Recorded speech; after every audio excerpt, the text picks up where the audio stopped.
ਅਮਰੀਕੀ ਸੈਨੇਟਰ ਨੇ 1984 ਨੂੰ ਕਿਹਾ ਭਾਰਤੀ ਆਧੁਨਿਕ ਇਤਿਹਾਸ ਦੇ ਕਾਲੇ ਸਾਲਾਂ ਵਿੱਚੋਂ ਇੱਕ। ਸ਼੍ਰੋਮਣੀ ਕਮੇਟੀ ਪ੍ਰਧਾਨ ਦੀ ਅਗਵਾਈ ਵਿੱਚ ਵਫਦ ਪਾਕਿਸਤਾਨ ਰਵਾਨਾ। ਆਰਐਸਐਸ ਮੁਖੀ ਭਾਗਵਤ ਨੂੰ ਡਰਾ ਰਿਹਾ ਕਿਸ ਆਬਾਦੀ ਦਾ ਡਰ। ਮੁਸਲਿਮ ਮੁੰਡਿਆਂ ਨੂੰ ਕੁੱਟਦੇ ਪੁਲਸੀਆਂ ਦੀ ਵੀਡੀਓ ਹੋਈ ਵਾਇਰਲ। ਵਾਹਿਗੁਰੂ ਜੀ ਕਾ ਖਾਲਸਾ ਵਾਹਿਗੁਰੂ ਜੀ ਕੀ ਫਤਿਹ। ਅੱਜ ਦੇ ਪ੍ਰਾਈਮ ਟਾਈਮ ਨਿਊਜ਼ ਦੇ ਵਿੱਚ ਤੁਹਾਨੂੰ ਜੀ ਆਇਆਂ ਨੂੰ ਕਹਿਣਾ। ਸਭ ਤੋਂ ਪਹਿਲਾਂ ਗੱਲ ਕਰਦੇ ਹਾਂ ਅਮਰੀਕਾ ਦੇ ਵਿੱਚ ਸੈਨੇਟ ਦੇ ਵਿੱਚ ਉੱਠੇ ਸਿੱਖ ਕਤਲੇਆਮ ਦੇ ਮਾਮਲੇ ਦੀ। ਅਮਰੀਕਨ ਸੈਨੇਟਰ ਰਿਪਬਲਿਕਨ ਸੈਨੇਟਰ ਨੇ ਪੈਟ ਟੂਮੀ, ਜਿਨ੍ਹਾਂ ਨੇ ਕਿ ਸੈਨੇਟ ਦੇ ਵਿੱਚ ਸਿੱਖ ਕਤਲੇਆਮ ਦਾ ਮਸਲਾ ਚੁੱਕਿਆ ਹੈ। ਪੈਟ ਟੂਮੀ ਨੇ ਸੈਨੇਟ ਦੇ ਵਿੱਚ ਬੋਲਦਿਆਂ ਕਿਹਾ ਕਿ ਭਾਰਤ ਦੇ ਆਧੁਨਿਕ ਇਤਿਹਾਸ ਮਾਡਰਨ ਹਿਸਟਰੀ ਦੇ ਵਿੱਚ 1984 ਦਾ ਸਿੱਖ ਕਤਲੇਆਮ ਭਾਰਤ ਦੇ ਕਾਲੇ ਸਾਲਾਂ ਵਿੱਚੋਂ ਇੱਕ ਹੈ। ਅਤੇ ਉਹਨਾਂ ਕਿਹਾ ਕਿ ਸਾਨੂੰ ਇਸ ਕਤਲੇਆਮ ਨੂੰ ਯਾਦ ਰੱਖਣਾ ਚਾਹੀਦਾ ਹੈ ਤਾਂ ਕਿ ਇਸ ਕਤਲੇਆਮ ਨੂੰ ਕਰਨ ਵਾਲੇ ਜਿਹੜੇ ਦੋਸ਼ੀ ਨੇ ਉਹਨਾਂ ਨੂੰ ਇਸ ਦੇ ਲਈ ਉਹਨਾਂ ਦੀ ਜ਼ਿੰਮੇਵਾਰੀ ਤੈਅ ਕੀਤੀ ਜਾ ਸਕੇ ਅਤੇ ਅਗਾਂਹ ਤੋਂ ਅਜਿਹੇ ਕਤਲੇਆਮ ਨੂੰ ਰੋਕਿਆ ਜਾ ਸਕੇ। ਦੱਸ ਦਈਏ ਕਿ ਸੈਨੇਟਰ ਪੈਟ ਟੂਮੀ ਅਮਰੀਕਨ ਸਿੱਖ ਕੋਕਸ ਦੇ ਮੈਂਬਰ ਨੇ ਅਤੇ ਅਮਰੀਕਨ ਸਿੱਖ ਕੋਕਸ ਦੇ ਸਿੱਖ ਮੈਂਬਰ ਹਰਪ੍ਰੀਤ ਸਿੰਘ ਸੰਧੂ ਨੇ ਉਹਨਾਂ ਦਾ ਧੰਨਵਾਦ ਵੀ ਕੀਤਾ ਹੈ। ਇਸ ਤੋਂ ਇਲਾਵਾ ਪੈਟ ਟੂਮੀ ਨੇ ਸਿੱਖਾਂ ਦੀਆਂ ਜਿਹੜੀਆਂ ਸਮਾਜ ਭਲਾਈ ਦੇ ਸਿੱਖਾਂ ਦੇ ਕਾਰਜ ਨੇ ਉਹਨਾਂ ਦਾ ਵੀ ਜ਼ਿਕਰ ਕੀਤਾ ਅਤੇ ਉਹਨਾਂ ਦੱਸਿਆ ਕਿ ਸਿੱਖ ਭਾਈਚਾਰਾ ਜਿਹੜਾ ਆ ਉਹ ਬੜਾ ਸ਼ਾਂਤੀ ਪਸੰਦ ਭਾਈਚਾਰਾ, ਅਤੇ ਨਾਲ ਹੀ ਉਹਨਾਂ ਪੰਜਾਬ ਦੇ ਵਿੱਚ ਸਿੱਖਾਂ ਦਾ ਜਿਹੜਾ ਭਾਰਤ ਸਰਕਾਰ ਦੇ ਨਾਲ ਆਪਣੇ ਹੱਕਾਂ ਨੂੰ ਲੈ ਕੇ ਟਕਰਾ ਰਿਹਾ ਹੈ ਉਸ ਦਾ ਵੀ ਜ਼ਿਕਰ ਕੀਤਾ ਹੈ। ਅਤੇ ਪੈਟ ਟੂਮੀ ਨੇ ਕੋਵਿਡ ਦੇ ਦੌਰਾਨ ਸਿੱਖਾਂ ਵੱਲੋਂ ਕੀਤੀਆਂ ਗਈਆਂ ਸੇਵਾਵਾਂ ਦਾ ਵੀ ਆਪਣੇ ਭਾਸ਼ਣ ਦੇ ਵਿੱਚ ਜ਼ਿਕਰ ਕੀਤਾ ਹੈ। ਅਮਰੀਕੀ ਸੈਨੇਟਰ ਪੈਟ ਟੂਮੀ ਨੇ 1984 ਦੇ ਸਿੱਖ ਕਤਲੇਆਮ ਨੂੰ ਆਧੁਨਿਕ ਭਾਰਤੀ ਇਤਿਹਾਸ ਦੇ ਕਾਲੇ ਸਾਲਾਂ ਵਿੱਚੋਂ ਇੱਕ ਦੱਸਿਆ ਹੈ। ਸੈਨੇਟਰ ਨੇ ਆਖਿਆ ਕਿ ਸਿੱਖ ਭਾਈਚਾਰੇ ਖਿਲਾਫ ਹੋਏ ਜ਼ੁਲਮਾਂ ਨੂੰ ਯਾਦ ਰੱਖਣ ਦੀ ਲੋੜ ਹੈ ਤਾਂ ਕਿ ਇਸ ਕਤਲੇਆਮ ਲਈ ਜ਼ਿੰਮੇਵਾਰ ਲੋਕਾਂ ਦੀ ਜਵਾਬਦੇਹੀ ਨਿਰਧਾਰਤ ਕੀਤੀ ਜਾ ਸਕੇ। 1984 ਵਿੱਚ ਪਹਿਲਾਂ ਭਾਰਤੀ ਫੌਜਾਂ ਵੱਲੋਂ ਸਿੱਖਾਂ ਦੇ ਕੇਂਦਰੀ ਧਾਰਮਿਕ ਸਥਾਨ ਦਰਬਾਰ ਸਾਹਿਬ 'ਤੇ ਹਮਲਾ ਕਰਕੇ ਸਿੱਖਾਂ ਦੀ ਨਸਲਕੁਸ਼ੀ ਕੀਤੀ ਗਈ ਅਤੇ ਬਾਅਦ ਵਿੱਚ ਜਦੋਂ ਇਸ ਹਮਲੇ ਦੇ ਰੋਸ ਵਜੋਂ ਭਾਰਤ ਦੀ ਪ੍ਰਧਾਨ ਮੰਤਰੀ ਇੰਦਰਾ ਗਾਂਧੀ ਨੂੰ ਉਸਦੇ ਸਿੱਖ ਅੰਗਰਖਕਾਂ ਵੱਲੋਂ ਕਤਲ ਕਰ ਦਿੱਤਾ ਗਿਆ ਤਾਂ ਭਾਰਤ ਦੀ ਰਾਜਧਾਨੀ ਸਮੇਤ ਸਮੁੱਚੇ ਭਾਰਤ ਵਿੱਚ ਸਿੱਖਾਂ ਦਾ ਯੋਜਨਾਬੱਧ ਤਰੀਕੇ ਨਾਲ ਕਤਲੇਆਮ ਕੀਤਾ ਗਿਆ ਸੀ। ਕਈ ਹਜ਼ਾਰ ਸਿੱਖਾਂ ਨੂੰ ਮਾਰਿਆ ਗਿਆ ਤੇ ਕਈ ਸਿੱਖ ਬੀਬੀਆਂ ਨੂੰ ਬੇਪਤ ਕੀਤਾ ਗਿਆ ਸੀ। ਸੈਨੇਟਰ ਪੈਟ ਟੂਮੀ ਨੇ ਸੈਨੇਟ 'ਚ ਆਪਣੇ ਭਾਸ਼ਣ ਦੌਰਾਨ ਕਿਹਾ, ਸਾਲ 1984 ਆਧੁਨਿਕ ਭਾਰਤੀ ਇਤਿਹਾਸ ਵਿੱਚ ਸਭ ਤੋਂ ਕਾਲੇ ਸਾਲਾਂ ਵਿੱਚੋਂ ਇੱਕ ਹੈ। ਦੁਨੀਆ ਨੇ ਭਾਰਤ ਵਿੱਚ ਨਸਲੀ ਸਮੂਹਾਂ ਵਿਚਕਾਰ ਬਹੁਤ ਸਾਰੀਆਂ ਹਿੰਸਕ ਘਟਨਾਵਾਂ ਦੇਖੀਆਂ ਹਨ, ਜਿਨ੍ਹਾਂ ਵਿੱਚੋਂ ਬਹੁਤ ਸਾਰੀਆਂ 'ਚ ਖਾਸ ਤੌਰ 'ਤੇ ਸਿੱਖ ਭਾਈਚਾਰੇ ਨੂੰ ਨਿਸ਼ਾਨਾ ਬਣਾਇਆ ਗਿਆ ਹੈ। ਅੱਜ ਅਸੀਂ ਇੱਥੇ ਉਸ ਦੁਖਾਂਤ ਨੂੰ ਯਾਦ ਕਰ ਰਹੇ ਹਾਂ ਜੋ 1 ਨਵੰਬਰ 1984 ਨੂੰ ਭਾਰਤ ਦੇ ਪੰਜਾਬ ਸੂਬੇ ਵਿੱਚ ਸਿੱਖਾਂ ਅਤੇ ਕੇਂਦਰ ਸਰਕਾਰ ਦਰਮਿਆਨ ਕਈ ਦਹਾਕਿਆਂ ਦੇ ਜਾਤੀ ਤਣਾਅ ਤੋਂ ਬਾਅਦ ਵਾਪਰਿਆ ਸੀ। ਰਿਪਬਲਿਕਨ ਸੈਨੇਟਰ ਟੂਮੀ ਨੇ ਕਿਹਾ, ਭਵਿੱਖ ਵਿੱਚ ਮਨੁੱਖੀ ਹੱਕਾਂ ਦੇ ਘਾਣ ਨੂੰ ਰੋਕਣ ਲਈ ਸਾਨੂੰ ਉਹਨਾਂ ਦੇ ਪੁਰਾਣੇ ਸਰੂਪਾਂ ਦੀ ਪਛਾਣ ਕਰਨੀ ਹੋਵੇਗੀ। ਸਾਨੂੰ ਸਿੱਖਾਂ ਖਿਲਾਫ ਕੀਤੇ ਗਏ ਜ਼ੁਲਮਾਂ ਨੂੰ ਯਾਦ ਰੱਖਣਾ ਹੋਵੇਗਾ ਤਾਂ ਕਿ ਇਸ ਲਈ ਜ਼ਿੰਮੇਵਾਰ ਲੋਕਾਂ ਦੀ ਜਵਾਬਦੇਹੀ ਨਿਰਧਾਰਤ ਕੀਤੀ ਜਾ ਸਕੇ। ਜਿਹੜੇ ਕਿ ਅੱਜ ਦੀ ਸਟੇਟਮੈਂਟ ਜਿਹੜੇ ਕਿ ਸੈਨੇਟਰ ਪੈਟ ਟੂਮੀ ਉਹਨਾਂ ਦਿੱਤੀ ਆ, ਜੈਨੋਸਾਈਡ ਜਿਹੜੇ ਕਿ ਅਸੀਂ ਕਹਿੰਦੇ ਹਾਂ ਕਿ ਜੈਨੋਸਾਈਡ ਸਿੱਖਾਂ ਦਾ ਹੋਇਆ, ਜਿਹੜੇ ਕਿ ਇਹਨਾਂ ਰਿਮਾਰਕਸ ਦਿੱਤੇ 1984 killings of Sikhs as the darkest years of modern India. ਇਸ ਸਟੇਟਮੈਂਟ ਤਾਂ ਅਸੀਂ ਪੂਰੇ 100% ਅਗਰੀ ਕਰਦੇ ਹਾਂ ਕਿ ਜੋ ਵੀ ਹੋਇਆ ਸਿੱਖਾਂ ਨਾਲ ਬੜਾ ਇਹ ਕਤਲੇਆਮ ਹੋਇਆ ਹੈ, ਜਿਹਦੇ 'ਚ 3000 ਤੋਂ ਜ਼ਿਆਦਾ ਸਿੱਖ ਦਿੱਲੀ ਵਿੱਚ ਮਾਰੇ ਗਏ ਅਤੇ ਉਹ ਤੋਂ 30,000 ਤੋਂ ਜ਼ਿਆਦਾ ਸਿੱਖ ਇੰਡੀਆ ਦੇ ਸਾਰੇ ਹੋਰ ਸਟੇਟਾਂ 'ਚ ਵੀ ਮਾਰੇ ਗਏ। ਅਮਰੀਕਨ ਸਿੱਖ ਕਾਕਸ ਕਮੇਟੀ ਵੀ ਬਹੁਤ ਬਹੁਤ ਧੰਨਵਾਦ ਕਰਦੀ ਹੈ ਇਹ as a member of the caucus Pat Toomey ਹੋਣਾ ਨੂੰ, ਜਿਨ੍ਹਾਂ ਨੇ ਇਹ ਫਿਰ ਆਵਾਜ਼ ਉਠਾਈ ਹੈ। ਅਮਰੀਕਨ ਸਿੱਖ ਕਾਕਸ ਕਮੇਟੀ ਨੇ 2014 ਵਿੱਚ ਸਾਰੇ ਮੈਂਬਰਸ ਆਫ ਕਾਂਗਰਸ ਨੂੰ ਲਿਖੀ ਸੀ ਚਿੱਠੀ ਕਿ ਜੈਨੋਸਾਈਡ ਆਫ ਦ ਸਿੱਖਸ ਜਿਹੜੇ ਕਿ ਅਟਰੋਸਿਟੀਜ਼ ਕੀਤੀਆਂ ਗਈਆਂ ਨੇ। ਐਂਡ ਇਸ ਸਟੇਟਮੈਂਟ ਤੋਂ ਅੱਜ ਤੱਕ ਇਹੀ ਚੱਲਿਆ ਜਾ ਰਿਹਾ ਹੈ ਕਿ ਇਹ ਜੈਨੋਸਾਈਡ ਹੋਇਆ। ਉਸ ਵੇਲੇ ਅਮਰੀਕਨ ਸਿੱਖ ਕਾਕਸ ਕਮੇਟੀ ਨੇ ਬਰੀਫਿੰਗ ਵੀ ਕੀਤੀਆਂ ਗਈਆਂ, ਜਿਹਦੇ ਵਿੱਚ under secretary of the United Nation Adama Dieng ਆਏ ਅਤੇ ਉਹਨਾਂ ਨੇ ਆਪਣੇ ਬਿਆਨ ਵੀ ਦਿੱਤੇ ਕਿ ਜੋ ਕੁਛ ਹੋਇਆ ਇਹ ਕਤਲੇਆਮ ਸਿੱਖਾਂ ਦਾ ਜਿਹੜਾ ਕਿ ਜੈਨੋਸਾਈਡ ਹੋਇਆ।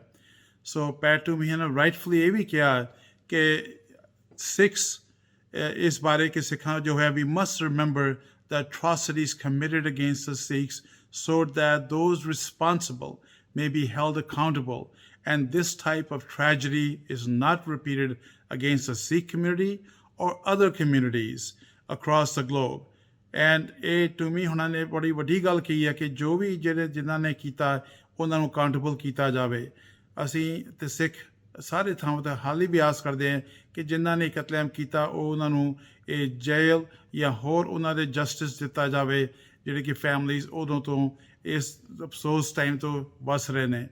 ਸੋ again American Sikh caucus committee and ਉਹਨਾਂ ਦੇ members through out specially Pennsylvania ਦੇ ਜਿਸ ਸਿੱਖ ਨੇ ਜਿਨ੍ਹਾਂ ਦੇ ਪੈਟ ਟੂਮੀ ਰਿਪਰੈਜ਼ੈਂਟੇਟਿਵ ਨੇ ਉਹਨਾਂ ਦਾ ਵੀ ਧੰਨਵਾਦ ਕਰਦੇ ਹਾਂ and we look forward to always being the voice of the Sikhs in Congress. Waheguru ji ਕਾ ਖਾਲਸਾ, ਵਾਹਿਗੁਰੂ ਜੀ ਕੀ ਫਤਿਹ। ਸਾਕਾ ਸ਼੍ਰੀ ਪੰਜਾ ਸਾਹਿਬ ਦੇ ਸ਼ਹੀਦੀ ਦਿਹਾੜੇ ਦੀ 100 ਸਾਲਾ ਸ਼ਤਾਬਦੀ ਨੂੰ ਮਨਾਉਣ ਦੇ ਲਈ ਸ਼੍ਰੋਮਣੀ ਗੁਰਦੁਆਰਾ ਪ੍ਰਬੰਧਕ ਕਮੇਟੀ ਦਾ ਇੱਕ ਵਫਦ ਪ੍ਰਧਾਨ ਹਰਜਿੰਦਰ ਸਿੰਘ ਧਾਮੀ ਦੀ ਅਗਵਾਈ ਦੇ ਵਿੱਚ ਪਾਕਿਸਤਾਨ ਗਿਆ ਹੈ। ਇਸ ਵਫਦ ਦੇ ਵਿੱਚ ਪ੍ਰਧਾਨ ਹਰਜਿੰਦਰ ਸਿੰਘ ਧਾਮੀ ਦੇ ਨਾਲ ਕਰਨੈਲ ਸਿੰਘ ਪੰਜੋਲੀ, ਰਜਿੰਦਰ ਸਿੰਘ ਮਹਿਤਾ ਮੈਂਬਰ ਵੀ ਸ਼ਾਮਲ ਨੇ ਅਤੇ ਹੋਰ ਅਹੁਦੇਦਾਰ ਵੀ ਜਿਹੜੇ ਸ਼੍ਰੋਮਣੀ ਗੁਰਦੁਆਰਾ ਪ੍ਰਬੰਧਕ ਕਮੇਟੀ ਦੇ ਨੇ ਉਹ ਵੀ ਸ਼ਾਮਲ ਨੇ। ਇਹ ਵਫਦ ਪਾਕਿਸਤਾਨ ਦੇ ਵਿੱਚ ਪਾਕਿਸਤਾਨ ਗੁਰਦੁਆਰਾ ਪ੍ਰਬੰਧਕ ਕਮੇਟੀ ਅਤੇ ਵਕਫ ਬੋਰਡ ਦਾ ਜਿਹੜੇ ਨੁਮਾਇੰਦੇ ਨੇ ਉਹਨਾਂ ਦੇ ਨਾਲ ਮੁਲਾਕਾਤ ਕਰੇਗਾ ਅਤੇ ਪੰਜਾ ਸਾਹਿਬ ਸ਼ਹੀਦੀ ਸਾਕੇ ਦੀ ਜਿਹੜੀ ਸ਼ਤਾਬਦੀ ਆ ਉਸ ਸੰਬੰਧੀ ਹੋਣ ਵਾਲੇ ਸਮਾਗਮ ਕਿਸ ਤਰ੍ਹਾਂ ਉਲੀਕੇ ਜਾਣ, ਕਿਵੇਂ ਜਿਹੜਾ ਇਹਨਾਂ ਦਾ ਪ੍ਰਬੰਧ ਆ ਸੁਚੱਜੇ ਤਰੀਕੇ ਨਾਲ ਕੀਤਾ ਜਾ ਸਕਦਾ ਹੈ ਅਤੇ ਦੁਨੀਆ ਦੇ ਵਿੱਚੋਂ ਕਿਹੜੇ ਜਿਹੜੇ ਨੁਮਾਇੰਦੇ ਨੇ ਉਹਨਾਂ ਨੂੰ ਇਸ ਸਮਾਗਮ ਦੇ ਵਿੱਚ ਸ਼ਮੂਲੀਅਤ ਦੇ ਲਈ ਸੱਦੇ ਪੱਤਰ ਦੇਣੇ ਨੇ, ਇਸ ਬਾਬਤ ਇਹ ਵਫਦ ਪਾਕਿਸਤਾਨ ਦੇ ਨੁਮਾਇੰਦਿਆਂ ਦੇ ਨਾਲ ਗੱਲਬਾਤ ਕਰਕੇ ਆਵੇਗਾ। ਸ਼੍ਰੋਮਣੀ ਗੁਰਦੁਆਰਾ ਪ੍ਰਬੰਧਕ ਕਮੇਟੀ ਦਾ 5 ਮੈਂਬਰੀ ਵਫਦ ਸ਼ਹੀਦੀ ਸਾਕਾ ਸ਼੍ਰੀ ਪੰਜਾ ਸਾਹਿਬ ਦੀ 100 ਸਾਲਾ ਸ਼ਤਾਬਦੀ ਸਮਾਗਮਾਂ ਦੇ ਸਬੰਧ ਵਿੱਚ ਪਾਕਿਸਤਾਨ ਸਿੱਖ ਗੁਰਦੁਆਰਾ ਪ੍ਰਬੰਧਕ ਕਮੇਟੀ ਅਤੇ ਔਕਾਫ ਬੋਰਡ ਨਾਲ ਵਿਚਾਰ ਵਟਾਂਦਰਾ ਕਰਨ ਲਈ ਅੱਜ ਵਾਘਾ ਬਾਰਡਰ ਰਾਹੀਂ ਪਾਕਿਸਤਾਨ ਲਈ ਰਵਾਨਾ ਹੋਇਆ। ਇਸ ਵਫਦ ਦੀ ਅਗਵਾਈ ਸ਼੍ਰੋਮਣੀ ਕਮੇਟੀ ਪ੍ਰਧਾਨ ਐਡਵੋਕੇਟ ਹਰਜਿੰਦਰ ਸਿੰਘ ਧਾਮੀ ਕਰ ਰਹੇ ਹਨ ਅਤੇ ਉਹਨਾਂ ਨਾਲ ਜਨਰਲ ਸਕੱਤਰ ਜਥੇਦਾਰ ਕਰਨੈਲ ਸਿੰਘ ਪੰਜੋਲੀ, ਮੈਂਬਰ ਭਾਈ ਰਜਿੰਦਰ ਸਿੰਘ ਮਹਿਤਾ, ਧਰਮ ਪ੍ਰਚਾਰ ਕਮੇਟੀ ਸਕੱਤਰ ਸਰਦਾਰ ਬਲਵਿੰਦਰ ਸਿੰਘ ਕਾਲਵਾ ਅਤੇ ਯਾਤਰਾ ਵਿਭਾਗ ਦੇ ਇੰਚਾਰਜ ਸਰਦਾਰ ਰਜਿੰਦਰ ਸਿੰਘ ਰੂਬੀ ਸ਼ਾਮਿਲ ਹਨ। ਪਾਕਿਸਤਾਨ ਪੁੱਜਣ ਉੱਤੇ ਪਾਕਿਸਤਾਨ ਗੁਰਦੁਆਰਾ ਪ੍ਰਬੰਧਕ ਕਮੇਟੀ ਅਤੇ ਔਕਾਫ ਬੋਰਡ ਦੇ ਨੁਮਾਇੰਦਿਆਂ ਅਤੇ ਅਧਿਕਾਰੀਆਂ ਵੱਲੋਂ ਇਸ ਵਫਦ ਦਾ ਫੁੱਲਾਂ ਦੇ ਹਾਰਾਂ ਅਤੇ ਗੁਲਦਸਤਿਆਂ ਨਾਲ ਭਰਵਾਂ ਸਵਾਗਤ ਕੀਤਾ ਗਿਆ। ਇਹ ਵਫਦ ਲਾਹੌਰ ਵਿਖੇ ਪਾਕਿਸਤਾਨ ਗੁਰਦੁਆਰਾ ਪ੍ਰਬੰਧਕ ਕਮੇਟੀ ਅਤੇ ਔਕਾਫ ਬੋਰਡ ਦੇ ਅਧਿਕਾਰੀਆਂ ਅਤੇ ਅਹੁਦੇਦਾਰਾਂ ਨਾਲ ਸਾਕਾ ਸ਼੍ਰੀ ਪੰਜਾ ਸਾਹਿਬ ਸ਼ਤਾਬਦੀ ਦੇ ਸਮਾਗਮਾਂ ਸੰਬੰਧੀ ਬੈਠਕ ਕਰੇਗਾ। ਬੈਠਕ ਵਿੱਚ ਵਿਚਾਰ ਕੀਤਾ ਜਾਵੇਗਾ ਕਿ ਸ਼ਤਾਬਦੀ ਸਮਾਗਮ ਕਿਸ ਪੱਧਰ ਤੇ ਕੀਤੇ ਜਾਣੇ ਹਨ, ਉਸ ਦੀ ਰੂਪਰੇਖਾ ਕਿਵੇਂ ਦੀ ਹੋਵੇਗੀ ਅਤੇ ਪਾਕਿਸਤਾਨ ਵਿਖੇ ਸ਼੍ਰੋਮਣੀ ਕਮੇਟੀ ਵੱਲੋਂ ਕੀ ਪ੍ਰਬੰਧ ਕੀਤੇ ਜਾਣੇ ਹਨ। ਇਸ ਤੋਂ ਇਲਾਵਾ ਇਹ ਵੀ ਵਿਚਾਰ ਕੀਤਾ ਜਾਵੇਗਾ ਕਿ ਸ਼ਤਾਬਦੀ ਸਮਾਗਮਾਂ ਮੌਕੇ ਪਾਕਿਸਤਾਨ ਦੀਆਂ ਵਿਸ਼ਵ ਪ੍ਰਸਿੱਧ ਸ਼ਖਸੀਅਤਾਂ ਨੂੰ ਸ਼ਾਮਿਲ ਕਰਾਉਣ ਲਈ ਸੱਦਾ ਪੱਤਰ ਕਿਸ ਪੱਧਰ ਉੱਤੇ ਦਿੱਤੇ ਜਾਣੇ ਹਨ। ਇਹ ਜਿਹੜੀ 100 ਸਾਲਾ ਸ਼ਤਾਬਦੀ ਆ ਰਹੀ ਆ ਇਹ ਗੁਰੂ ਕੇ ਬਾਗ ਦੇ ਮੋਰਚੇ ਦੇ ਨਾਲ ਸੰਬੰਧਿਤ ਆ। ਉਹ ਆਪਾਂ ਪਿੱਛੇ ਅਗਸਤ ਦੇ ਵਿੱਚ ਵੱਡੀ ਸ਼ਤਾਬਦੀ ਇੱਥੇ ਗੁਰੂ ਕੇ ਬਾਗ ਉਹ ਮਨਾ ਚੁੱਕੇ ਆ। ਹੁਣ ਸਾਡਾ ਪ੍ਰੋਗਰਾਮ ਬਣਦਾ ਸੀ ਵੀ ਆਪਾਂ ਪੰਜਾ ਸਾਹਿਬ ਦੇ ਉਸ ਸਟੇਸ਼ਨ ਦੇ ਉੱਤੇ ਜਿੱਥੇ ਕਾਂਡ ਵਾਪਰਿਆ ਸੀ, ਜਿੱਥੇ ਸਿੰਘਾਂ ਨੇ ਸ਼ਹੀਦੀਆਂ ਪਾਈਆਂ, ਉੱਥੇ ਵੀ ਬੈਠ ਕੇ ਕੋਈ ਰੂਪਰੇਖਾ ਲਿਖੀਏ ਤੇ ਪੰਜਾ ਸਾਹਿਬ ਗੁਰਦੁਆਰਾ ਸਾਹਿਬ ਵੀ ਬੈਠ ਕੇ ਪ੍ਰੋਗਰਾਮ ਲਿਖੀਏ। ਸੋ ਪਿਛਲੇ ਦਿਨੀ ਅੰਬੈਸਡਰ ਪਾਕਿਸਤਾਨ ਨਾਲ ਸਾਰੀ ਬੈਠ ਕੇ ਗੱਲ ਕਰਕੇ ਆਏ ਸੀ, ਮਹਿਤਾ ਸਾਹਿਬ ਤੇ ਪੰਜੌਲੀ ਸਾਹਿਬ। ਉਹਨਾਂ ਨੇ ਵੀ ਹਾਂ ਪੱਕੀ ਸਾਨੂੰ ਹੰਗਾਰਾ ਦਿੱਤਾ ਤੇ ਹੁਣ ਅੱਜ ਅਸੀਂ ਉਹ ਅਗਾਊ ਪ੍ਰੋਗਰਾਮ ਲਿਖਣ ਲਈ ਵੀ ਉਹਨਾਂ ਦੀ ਕੀ ਰੂਪਰੇਖਾ ਲਿਖਣੀ ਆ, ਕਿਉਂਕਿ ਸਾਰਿਆਂ ਦੀ ਚਾਹਨਾ ਇਹ ਸੀ ਕਿ ਉਹ ਜਿਹੜਾ ਰੇਲਵੇ ਸਟੇਸ਼ਨ ਆ ਉੱਥੇ ਵੀ ਕੁਛ ਜਿਹੜਾ ਭਾਵੇਂ ਘੰਟਾ ਅੱਧਾ ਘੰਟਾ ਕੀਰਤਨ ਕਰੀਏ ਬੈਠ ਕੇ, ਉਹ ਤੋਂ ਇਲਾਵਾ ਗੁਰਦੁਆਰਾ ਸਾਹਿਬ ਤਾਂ ਕੀਰਤਨ ਹੋਣਗੇ। ਸੋ ਉਹਨਾਂ ਦੀ ਸਾਰੀ ਬੈਠ ਕੇ ਅੱਜ ਲਾਹੌਰ ਵਿਖੇ ਤੇ ਪੰਜਾ ਸਾਹਿਬ ਉਹ ਸਾਰਾ ਉਹਨਾਂ ਨਾਲ ਪ੍ਰੋਗਰਾਮ ਲਿਖਾਂਗੇ ਵੀ ਉੱਥੇ ਕਿਵੇਂ ਦੇ ਪ੍ਰਬੰਧ ਆ, ਕੀ ਉਹ ਯੋਗਦਾਨ ਪਾਉਣਗੇ ਤੇ ਸਾਡਾ ਤਾਂ ਯੋਗਦਾਨ ਕਿਉਂਕਿ ਹੋਣਾ ਹੀ ਹੋਣਾ।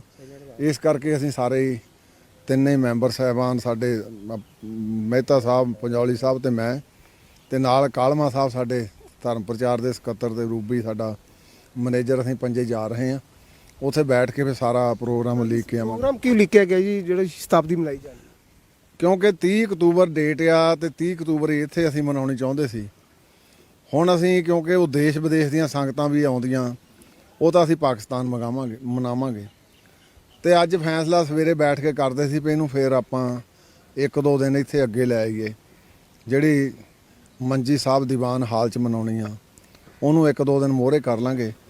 ਅਸਲ ਵੱਡਾ ਸਮਾਗਮ ਜਿਹੜਾ ਉਹ ਇੱਥੇ ਵੀ ਹੋਊਗਾ ਤੇ ਉੱਥੇ ਪੰਜਾ ਸਾਹਿਬ ਵੀ ਹੋਊਗਾ, ਪਰ ਕਿਉਂਕਿ ਉਹ ਰਿਲੇਟਡ ਸਾਰੀ ਜਿਹੜੀ ਉਹ ਸਾਰਾ ਉੱਥੇ ਵਾਪਰਿਆ ਸਾਰਾ ਉਹ ਵਰਤਾਰਾ ਉੱਥੇ ਪਾਕਿਸਤਾਨ ਦੇ ਵਿੱਚ ਪੰਜਾ ਸਾਹਿਬ ਹੋਇਆ।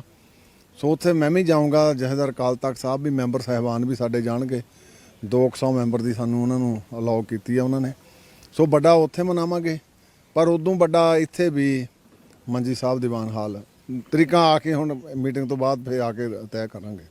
ਉੱਥੇ ਹੁਣ ਤਿਆਰੀਆਂ ਦਾ ਕੀ ਪ੍ਰੋਗਰਾਮ ਲਿਖਿਆ ਗਿਆ? ਅੱਜ ਕਿਹਨਾਂ ਨਾਲ ਮੁਲਾਕਾਤ ਕੀਤੀ? ਉੱਥੇ ਹੁਣ ਉਹਨਾਂ ਦੇ ਕਾਪ ਅਫਸਰ ਜਿਹੜੇ ਹੈਗੇ ਉੱਥੇ ਸਾਰੇ ਕਰਨ ਵਾਲੇ ਆ, ਚੇਅਰਮੈਨ ਸਾਹਿਬ ਵੀ ਉਹਨਾਂ ਨੂੰ ਵੀ ਬੈਠ ਕੇ ਪ੍ਰੋਗਰਾਮ ਉਹਨਾਂ ਨਾਲ ਲਿਖਾਂਗੇ ਵੀ ਉਹ, ਕਿਉਂਕਿ ਸਹਿਯੋਗ ਤਾਂ ਸਾਨੂੰ ਆਪਣੇ ਆਪ ਦੇ ਵਿੱਚ ਹੀ ਕਰਨਾ ਪੈਣਾ ਤੇ ਪ੍ਰਧਾਨ, ਸਾਬਕਾ ਪ੍ਰਧਾਨ ਵੀ ਤੇ ਮੌਜੂਦਾ ਪ੍ਰਧਾਨ ਵੀ ਜਿਹੜੇ ਪਾਕਿਸਤਾਨ ਪ੍ਰਬੰਧਕ ਕਮੇਟੀ ਦੇ, ਉਹਨਾਂ ਨਾਲ ਸਾਰਿਆਂ ਨਾਲ ਬੈਠ ਕੇ ਹੋਇਆ ਸੀ, ਉਹ ਵੀ ਉੱਥੇ ਆਏ ਹੋਣਗੇ ਤੇ ਉਹ ਬੈਠ ਕੇ ਆ ਸਾਰਾ ਪ੍ਰੋਗਰਾਮ ਲਿਖ ਕੇ ਆਵਾਂਗੇ। ਵਾਪਸੀ ਇਹ ਤਾਂ ਕੱਲ ਨੂੰ ਆਉਣਗੇ, ਮੈਂ ਅੱਜ ਵਾਪਸ ਆ ਜਾਣਾ, ਮੈਂ ਲਾਹੌਰ ਤੋਂ ਆ ਜਾਣਾ, ਇਹ ਫਿਰ ਪੰਜਾ ਸਾਹਿਬ ਜਾਣਗੇ, ਪੰਜੌਲੀ ਸਾਹਿਬ ਤੇ ਮਹਿਤਾ ਸਾਹਿਬ, ਇਹ ਫਿਰ ਉੱਥੇ ਦਾ ਅਗਲਾ ਵੀ ਪ੍ਰੋਗਰਾਮ ਜਿਹੜਾ ਹੈ ਉਹ ਸਾਰਾ ਤੈਅ ਕਰਕੇ ਆਉਣਗੇ। ਹਿੰਦੂ ਤਿਉਹਾਰ ਵਿਜੇ ਦਸ਼ਮੀ ਮੌਕੇ ਅੱਜ ਆਰਐਸਐਸ ਦੇ ਹੈੱਡਕੁਆਟਰ ਨਾਗਪੁਰ ਦੇ ਵਿੱਚ ਆਰਐਸਐਸ ਮੁਖੀ ਮੋਹਨ ਭਾਗਵਤ ਨੇ ਸੰਬੋਧਨ ਕੀਤਾ। ਇਸ ਸੰਬੋਧਨ ਦੇ ਵਿੱਚ ਮੋਹਨ ਭਾਗਵਤ ਨੇ ਭਾਰਤ ਦੇ ਵਿੱਚ ਆਬਾਦੀ ਦੇ ਉੱਤੇ ਕਾਫੀ ਜ਼ੋਰ ਦਿੱਤਾ ਤੇ ਇਹ ਗੱਲ ਕਹੀ ਕਿ ਆਬਾਦੀ ਦਾ ਸੰਤੁਲਨ ਬਣਾਉਣ ਦੇ ਲਈ ਸਰਕਾਰ ਜਿਹੜੀ ਆ ਉਹ ਚੰਗੀ ਨੀਤੀ ਲੈ ਕੇ ਆਵੇ। ਮੋਹਨ ਭਾਗਵਤ ਹਾਲਾਂਕਿ ਇਸ ਗੱਲ ਤੋਂ ਇਨਕਾਰ ਕਰਦੇ ਨਜ਼ਰ ਆਏ ਕਿ ਆਬਾਦੀ ਘਟਾਉਣ ਦੇ ਲਈ ਜਿਹੜੀ ਆ ਉਹ ਨੀਤੀ ਲਿਆਂਦੀ ਜਾਵੇ। ਉਹਨਾਂ ਦਾ ਜ਼ਿਆਦਾ ਜ਼ੋਰ ਇਸ ਗੱਲ ਤੇ ਸੀ ਕਿ ਜਿਹੜਾ ਆਬਾਦੀ ਦੇ ਵਿੱਚ ਜਿਹੜੀਆਂ ਤਬਦੀਲੀਆਂ ਆ ਰਹੀਆਂ ਨੇ ਉਸ ਨੂੰ ਉਹਨਾਂ ਖਤਰਾ ਦੱਸਿਆ ਤੇ ਇਸ ਦੇ ਬਾਰੇ ਨੀਤੀ ਲਿਆਉਣ ਨੂੰ ਕਿਹਾ। ਦੱਸ ਦਈਏ ਕਿ ਭਾਰਤ ਦੇ ਵਿੱਚ ਇਸ ਤੋਂ ਪਹਿਲਾਂ ਵੀ ਲਗਾਤਾਰ ਜਿਹੜੇ ਆਰਐਸਐਸ ਜਾਂ ਉਸ ਦੇ ਨਾਲ ਜੁੜੇ ਹਿੰਦੂਤਵੀ ਸੰਗਠਨ ਨੇ ਉਹ ਇੱਥੇ ਮੁਸਲਮਾਨ ਆਬਾਦੀ ਦੇ ਵਾਧੇ ਨੂੰ ਫਿਕਰ ਦਾ ਕਾਰਨ ਦੱਸਦਿਆਂ ਲਗਾਤਾਰ ਹਿੰਦੂ ਸਮਾਜ ਦੇ ਵਿੱਚ ਇਹ ਗੱਲ ਲੈ ਕੇ ਆ ਰਹੇ ਨੇ ਕਿ ਮੁਸਲਮਾਨਾਂ ਦੀ ਆਬਾਦੀ ਰੋਕਣ ਲਈ ਜਿਹੜੇ ਆ ਉਹ ਸਖਤ ਕਦਮ ਚੁੱਕਣੇ ਚਾਹੀਦੇ ਨੇ।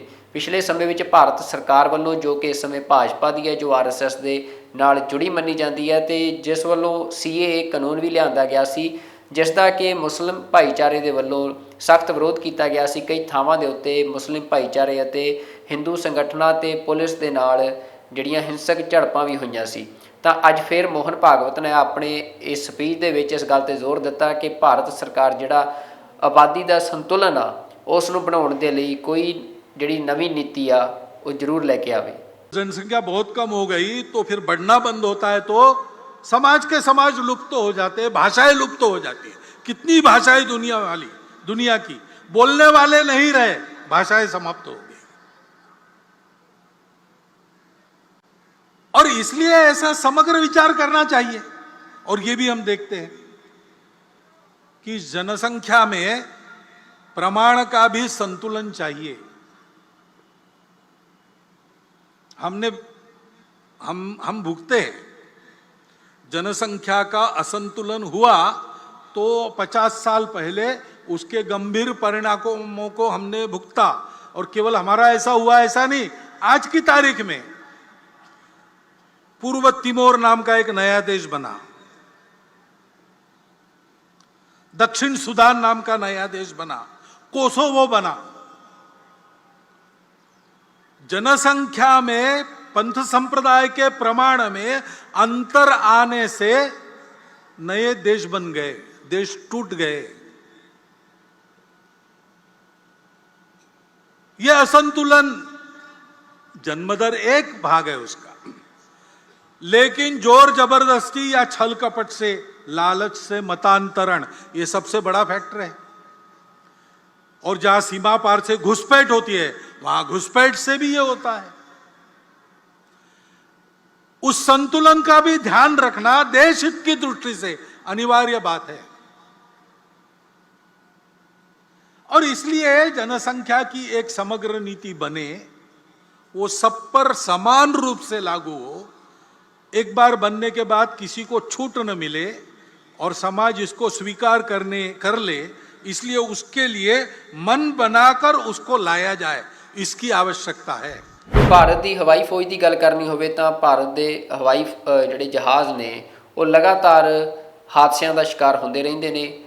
ਜੰਗ ਤੋਂ ਵੱਧ ਭਾਰਤੀ ਹਵਾਈ ਫੌਜ ਦੇ ਜਹਾਜ਼ ਜਿਹੜੇ ਆ ਉਹ ਇਸੇ ਤਰ੍ਹਾਂ ਉਡਾਨ ਭਰਦਿਆਂ ਜਿਹੜੇ ਆ ਹਾਦਸਿਆਂ ਦੇ ਵਿੱਚ ਡਿੱਗੇ ਨੇ ਤੇ ਪਿਛਲੇ ਕੁਝ ਸਾਲਾਂ ਦੇ ਵਿੱਚ ਇਹਨਾਂ ਦੀ ਗਿਣਤੀ ਲਗਾਤਾਰ ਵੱਧ ਰਹੀ ਹੈ। ਅੱਜ ਫਿਰ ਇੱਕ ਹਾਦਸਾ ਭਾਰਤੀ ਫੌਜ ਦੇ ਹੈਲੀਕਾਪਟਰ ਦੇ ਨਾਲ ਹੋਇਆ ਆ। ਅਰੁਣਾਚਲ ਦੇ ਵਿੱਚ ਚੀਨ ਦੀ ਸਰਹੱਦ ਦੇ ਨੇੜੇ ਹਾਦਸਾ ਹੋਇਆ ਜਿੱਥੇ ਭਾਰਤ ਦੇ ਵਿੱਚ ਬਣਾਇਆ ਜਾਂਦਾ ਚੀਤਾ ਹੈਲੀਕਾਪਟਰ ਜਿਹੜਾ ਆ ਉਹ ਹਾਦਸੇ ਦਾ ਸ਼ਿਕਾਰ ਹੋਇਆ, ਜਿਸ ਦੇ ਵਿੱਚ ਭਾਰਤੀ ਫੌਜ ਦੇ ਇੱਕ ਪਾਇਲਟ ਦੀ ਮੌਤ ਹੋ ਗਈ ਹੈ। ਅਰੁਣਾਚਲ ਪ੍ਰਦੇਸ਼ ਦੇ ਤਵਾਂਗ ਵਿੱਚ ਭਾਰਤੀ ਥਲ ਸੈਨਾ ਦਾ ਚੀਤਾ ਹੈਲੀਕਾਪਟਰ ਹਾਦਸਾਗ੍ਰਸਤ ਹੋ ਗਿਆ ਤੇ ਪਾਇਲਟ ਦੀ ਮੌਤ ਹੋ ਗਈ। ਰੱਖਿਆ ਬੁਲਾਰੇ ਨੇ ਦੱਸਿਆ ਕਿ ਅੱਜ ਸਵੇਰੇ ਚੀਨ ਨਾਲ ਲੱਗਦੀ ਸਰਹੱਦ ਨੇੜੇ ਅਰੁਣਾਚਲ ਪ੍ਰਦੇਸ਼ ਦੇ ਤਵਾਂਗ ਜ਼ਿਲ੍ਹੇ ਵਿੱਚ ਚੀਤਾ ਹੈਲੀਕਾਪਟਰ ਹਾਦਸਾਗ੍ਰਸਤ ਹੋ ਗਿਆ, ਜਿਸ ਵਿੱਚ ਸਵਾਰ 2 ਪਾਇਲਟਾਂ ਵਿੱਚੋਂ ਇੱਕ ਦੀ ਮੌਤ ਹੋ ਗਈ। ਰੱਖਿਆ ਬੁਲਾਰੇ ਕਰਨਲ ਏਐਸ ਵਾਲੀਆ ਨੇ ਦੱਸਿਆ ਕਿ ਇਹ ਘਟਨਾ ਸਵੇਰੇ 10 ਵਜੇ ਦੇ ਕਰੀਬ ਨਿਯਮਿਤ ਉਡਾਣ ਵੇਲੇ ਵਾਪਰੀ। ਪਾਇਲਟਾਂ ਨੂੰ ਨਜ਼ਦੀਕੀ ਫੌਜੀ ਹਸਪਤਾਲ ਲਿਜਾਇਆ ਗਿਆ। ਉਹਨਾਂ ਦੱਸਿਆ ਕਿ ਗੰਭੀਰ ਜ਼ਖਮੀ ਪਾਇਲਟ ਚੋਂ ਇੱਕ ਨੇ ਇਲਾਜ ਦੌਰਾਨ ਦਮ ਤੋੜ ਦਿੱਤਾ ਅਤੇ ਦੂਜੇ ਪਾਇਲਟ ਦਾ ਇਲਾਜ ਚੱਲ ਰਿਹਾ ਹੈ। ਹਾਦਸੇ ਦੇ ਕਾਰਨਾਂ ਦਾ ਤੁਰੰਤ ਪਤਾ ਨਹੀਂ ਲੱਗਿਆ।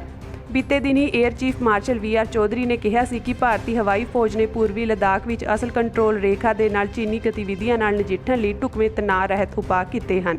ਹਾਦਸਾਗ੍ਰਸਤ ਹੋਇਆ ਚੀਤਾ ਹੈਲੀਕਾਪਟਰ ਭਾਰਤ ਵਿੱਚ ਹੀ ਬਣਾਇਆ ਜਾਂਦਾ ਹੈ। ਭਾਰਤ ਦੇ ਵਿੱਚ ਹੁਣ ਤਿਉਹਾਰ ਜਿਹੜੇ ਆ ਉਹ ਖੁਸ਼ੀਆਂ ਦੀ ਥਾਂ ਹਿੰਸਕ ਝੜਪਾਂ ਦਾ ਰੂਪ ਧਾਰਦੇ ਜਾ ਰਹੇ ਨੇ। ਲਗਾਤਾਰ ਭਾਰਤ ਦੇ ਵਿੱਚ ਪਿਛਲੇ ਕੁਝ ਸਾਲਾਂ ਦੇ ਵਿੱਚ ਤਿਉਹਾਰਾਂ ਦੇ ਉੱਤੇ ਹਿੰਦੂ ਅਤੇ ਮੁਸਲਮਾਨ ਝੜਪਾਂ ਹੁਣ ਆਮ ਹੋ ਗਈਆਂ ਨੇ। ਹੁਣ ਗੁਜਰਾਤੀ ਹਿੰਦੂਆਂ ਦਾ ਤਿਉਹਾਰ ਗਰਬਾ ਜੋ ਕਿ ਪਿਛਲੇ ਦਿਨੀ ਲੰਘ ਕੇ ਗਿਆ ਆ, ਇਸ ਤਿਉਹਾਰ ਦੌਰਾਨ ਕਈ ਥਾਵਾਂ ਦੇ ਉੱਤੇ ਹਿੰਦੂ ਅਤੇ ਮੁਸਲਮਾਨ ਟਕਰਾਅ ਹੋਣ ਦੀਆਂ ਖਬਰਾਂ ਸਾਹਮਣੇ ਆਈਆਂ ਨੇ। ਇਹਨਾਂ ਟਕਰਾਵਾਂ ਦੇ ਵਿੱਚ ਕਈ ਥਾਵਾਂ ਦੇ ਉੱਤੇ ਪੁਲਿਸ ਨੇ ਮੁਸਲਿਮ ਨੌਜਵਾਨਾਂ ਦੇ ਉੱਤੇ ਕਾਰਵਾਈ ਕੀਤੀ ਹੈ। ਸਭ ਥਾਵਾਂ ਦੇ ਉੱਤੇ ਇਹੀ ਦੋਸ਼ ਲਾਏ ਗਏ ਨੇ ਕਿ ਮੁਸਲਿਮ ਨੌਜਵਾਨਾਂ ਨੇ ਗਰਬਾ ਕਰ ਰਹੇ ਹਿੰਦੂਆਂ ਦੇ ਉੱਤੇ ਪੱਥਰਬਾਜ਼ੀ ਕੀਤੀ ਹੈ। ਪਰ ਇਸ ਸੰਬੰਧੀ ਪੁਲਿਸ ਦੀ ਕਾਰਵਾਈ ਸਵਾਲਾਂ ਦੇ ਘੇਰੇ ਵਿੱਚ ਆ ਗਈ ਹੈ। ਗੁਜਰਾਤ ਦੇ ਵਿੱਚੋਂ ਇੱਕ ਵੀਡੀਓ ਵਾਇਰਲ ਹੋ ਰਹੀ ਹੈ ਜਿਸ ਵਿੱਚ ਇੱਕ ਪੁਲਿਸ ਆਫੀਸਰ ਜਿਹੜਾ ਆ ਕੁਝ ਮੁਸਲਿਮ ਨੌਜਵਾਨਾਂ ਨੂੰ ਚੌਂਕ ਦੇ ਵਿੱਚ ਸ਼ਰੇਆਮ ਇੱਕ ਖੰਭੇ ਦੇ ਨਾਲ ਬੰਨ੍ਹ ਕੇ ਕੁੱਟ ਰਿਹਾ ਆ ਤੇ ਖੜੀ ਹੋਈ ਭੀੜ ਜਿਹੜੀ ਆ ਉਹ ਨਾਅਰੇਬਾਜ਼ੀ ਕਰ ਰਹੀ ਆ ਤੇ ਖੁਸ਼ੀ ਮਨਾ ਰਹੀ ਆ। ਇਸ ਤੋਂ ਇਲਾਵਾ ਮੱਧ ਪ੍ਰਦੇਸ਼ ਦੇ ਵਿੱਚ ਵੀ ਇੱਕ ਕੇਸ ਸਾਹਮਣੇ ਆਇਆ ਜਿੱਥੇ ਗਰਬਾ ਕਰ ਰਹੇ ਹਿੰਦੂਆਂ ਦੇ ਉੱਤੇ ਮੁਸਲਿਮ ਨੌਜਵਾਨਾਂ ਦੇ ਵੱਲੋਂ ਪੱਥਰਬਾਜ਼ੀ ਦੇ ਦੋਸ਼ ਲਾਏ ਗਏ ਤੇ ਬਾਅਦ ਵਿੱਚ ਪੁਲਿਸ ਨੇ 3 ਮੁਸਲਿਮ ਨੌਜਵਾਨਾਂ ਦੇ ਜਿਹੜੇ ਘਰ ਸੀ ਉਹ ਇਲੀਗਲ ਕੰਸਟਰਕਸ਼ਨ ਕਹਿ ਕੇ ਤੇ ਉਹਨਾਂ ਘਰਾਂ ਦੇ ਉੱਤੇ ਬੁਲਡੋਜ਼ਰ ਚਲਾ ਦਿੱਤੇ। ਪਿਛਲੇ ਸਮੇਂ ਦੇ ਵਿੱਚ ਇਹ ਵੀ ਦੇਖਣ 'ਚ ਆਇਆ ਕਿ ਭਾਰਤ ਦੇ ਵਿੱਚ ਜਦੋਂ ਮੁਸਲਮਾਨ ਕਿਸੇ ਵੀ ਥਾਂ ਦੇ ਉੱਤੇ ਪ੍ਰੋਟੈਸਟ ਕਰਦੇ ਨੇ ਜਾਂ ਕੋਈ ਆਪਣੀ ਮੰਗ ਦੇ ਲਈ ਜਿਹੜਾ ਆ ਮੁਜ਼ਾਹਰਾ ਕਰਦੇ ਨੇ ਤਾਂ ਉਹ ਮੁਜ਼ਾਹਰਾ ਕਰਨ ਵਾਲੇ ਮੁਸਲਮਾਨਾਂ ਦੇ ਉੱਤੇ ਇਲੀਗਲ ਕੰਸਟਰਕਸ਼ਨ ਦੇ ਨਾਂ ਦੇ ਉੱਤੇ ਬੁਲਡੋਜ਼ਰ ਕਾਰਵਾਈ ਜਿਹੜੀ ਆ ਉਹ ਲਗਾਤਾਰ ਚਰਚਾ ਦਾ ਵਿਸ਼ਾ ਬਣੀ ਹੋਈ ਹੈ। ਗੁਜਰਾਤੀ ਹਿੰਦੂਆਂ ਦੇ ਤਿਉਹਾਰ ਗਰਬਾ ਮੌਕੇ ਕੁਝ ਥਾਵਾਂ ਤੇ ਗੜਬੜੀ ਦੀ ਜ਼ਿੰਮੇਵਾਰੀ ਮੁਸਲਿਮ ਮੁੰਡਿਆਂ ਤੇ ਸੁੱਟੀ ਗਈ ਹੈ। ਗੁਜਰਾਤ ਦੇ ਖੇੜਾ ਜ਼ਿਲ੍ਹੇ ਦੀ ਇੱਕ ਵੀਡੀਓ ਸੋਸ਼ਲ ਮੀਡੀਆ ਤੇ ਵਾਇਰਲ ਹੋਈ ਹੈ ਜਿਸ ਵਿੱਚ ਪੁਲਿਸ ਅਫਸਰ ਚੌਂਕ ਵਿੱਚ ਲੱਗੇ ਇੱਕ ਪੋਲ ਨਾਲ ਬੰਨ੍ਹ ਕੇ ਮੁਸਲਿਮ ਮੁੰਡਿਆਂ ਨੂੰ ਕੁੱਟ ਰਿਹਾ ਹੈ ਅਤੇ ਵੱਡੀ ਗਿਣਤੀ 'ਚ ਖੜੀ ਭੀੜ ਇਹ ਤਮਾਸ਼ਾ ਦੇਖ ਰਹੀ ਹੈ। ਪੁਲਿਸ ਨੇ ਇਹਨਾਂ ਮੁਸਲਿਮ ਮੁੰਡਿਆਂ ਨੂੰ ਗਰਬੇ ਮੌਕੇ ਪੱਥਰ ਮਾਰਨ ਦੇ ਦੋਸ਼ ਅਧੀਨ ਗ੍ਰਿਫਤਾਰ ਕੀਤਾ ਹੈ। ਕਾਂਗਰਸ ਦੇ ਸਥਾਨਕ MLA ਨੇ ਮੁਸਲਿਮ ਮੁੰਡਿਆਂ ਦੀ ਕੁੱਟਮਾਰ ਕਰਨ ਵਾਲੇ ਪੁਲਿਸ ਅਫਸਰ ਖਿਲਾਫ ਕਾਰਵਾਈ ਦੀ ਮੰਗ ਕੀਤੀ ਹੈ। ਮੱਧ ਪ੍ਰਦੇਸ਼ ਦੇ ਮੰਦਸੌਰ ਜ਼ਿਲ੍ਹੇ ਵਿੱਚ ਵੀ ਮੁਸਲਿਮ ਮੁੰਡਿਆਂ ਤੇ ਗਰਬੇ ਮੌਕੇ ਪੱਥਰਬਾਜ਼ੀ ਦੇ ਦੋਸ਼ ਲੱਗੇ ਹਨ। ਇਸ ਘਟਨਾ ਵਿੱਚ 19 ਲੋਕਾਂ ਖਿਲਾਫ ਮਾਮਲਾ ਦਰਜ ਕੀਤਾ ਗਿਆ ਹੈ। ਹਾਲਾਂਕਿ ਇਸ ਘਟਨਾ ਨੂੰ ਕੁਝ ਖਬਰੀ ਅਦਾਰਿਆਂ ਵੱਲੋਂ ਗਰਬੇ ਤੇ ਪੱਥਰਬਾਜ਼ੀ ਦੀ ਘਟਨਾ ਵਜੋਂ ਪੇਸ਼ ਕੀਤਾ ਗਿਆ ਜਦੋਂ ਕਿ ਤੱਥ ਦੱਸਦੇ ਹਨ ਕਿ ਇਹ ਮਸਲਾ ਇੱਕ ਹਿੰਦੂ ਅਤੇ ਮੁਸਲਿਮ ਮੁੰਡੇ ਦਰਮਿਆਨ ਆਪਸੀ ਲੜਾਈ ਦਾ ਸੀ। ਇਸ ਤੋਂ ਬਾਅਦ ਪੁਲਿਸ ਨੇ ਇਸ ਮਾਮਲੇ 'ਚ ਨਾਮਜ਼ਦ ਕੀਤੇ ਮੁਸਲਿਮ ਮੁੰਡਿਆਂ ਵਿੱਚੋਂ 3 ਦੇ ਘਰਾਂ ਨੂੰ ਗੈਰਕਾਨੂੰਨੀ ਉਸਾਰੀ ਦੱਸ ਕੇ ਢਾਹ ਦਿੱਤਾ। ਉੱਤਰਾਖੰਡ ਦੇ ਵਿੱਚ ਪੌੜੀ ਜ਼ਿਲ੍ਹੇ ਤੋਂ ਇੱਕ ਮੰਦਭਾਗੀ ਖਬਰ ਸਾਹਮਣੇ ਆਈ ਹੈ ਜਿੱਥੇ ਬਰਾਤੀਆਂ ਨੂੰ ਲੈ ਕੇ ਜਾ ਰਹੀ ਇੱਕ ਬੱਸ ਡੂੰਘੀ ਖੱਡ ਦੇ ਵਿੱਚ ਜਾ ਡਿੱਗੀ ਜਿਸ ਦੇ ਵਿੱਚ 25 ਲੋਕ ਜਿਹੜੇ ਆ ਜੋ ਵਿਆਹ ਦੀਆਂ ਖੁਸ਼ੀਆਂ ਮਨਾਉਣ ਜਾ ਰਹੇ ਸੀ ਉਹਨਾਂ ਦੀ ਮੌਤ ਹੋ ਗਈ ਆ ਤੇ ਕਈ ਦਰਜਨਾਂ ਲੋਕ ਜਿਹੜੇ ਆ ਉਹ ਜ਼ਖਮੀ ਹੋਏ ਨੇ। ਉੱਤਰਾਖੰਡ ਦੇ ਪੌੜੀ ਜ਼ਿਲ੍ਹੇ ਵਿੱਚ ਬਾਰਾਤ ਲੈ ਕੇ ਜਾ ਰਹੀ ਬੱਸ ਦੇ ਖੱਡ ਵਿੱਚ ਡਿੱਗਣ ਕਾਰਨ ਘੱਟੋ-ਘੱਟ 25 ਵਿਅਕਤੀਆਂ ਦੀ ਮੌਤ ਹੋ ਗਈ ਅਤੇ 20 ਹੋਰ ਜ਼ਖਮੀ ਹੋ ਗਏ। ਬੱਸ ਵਿੱਚ ਕਰੀਬ 45 ਤੋਂ 50 ਲੋਕ ਸਵਾਰ ਸਨ। ਪੁਲਿਸ ਨੇ ਦੱਸਿਆ ਕਿ ਇਹ ਬੱਸ ਲਾਲ ਢਾਂਗ ਤੋਂ ਬੀਰੋਂਖਾਲ ਦੇ ਪਿੰਡ ਨੂੰ ਜਾ ਰਹੀ ਸੀ ਕਿ ਮੰਗਲਵਾਰ ਸ਼ਾਮ 7:30 ਵਜੇ ਦੇ ਕਰੀਬ ਸਿਮਰੀ ਮੋੜ ਨੇੜੇ ਹਾਦਸਾਗ੍ਰਸਤ ਹੋ ਗਈ। ਰਾਤ ਭਰ ਬਚਾਅ ਮੁਹਿੰਮ ਚਲਾਈ ਗਈ।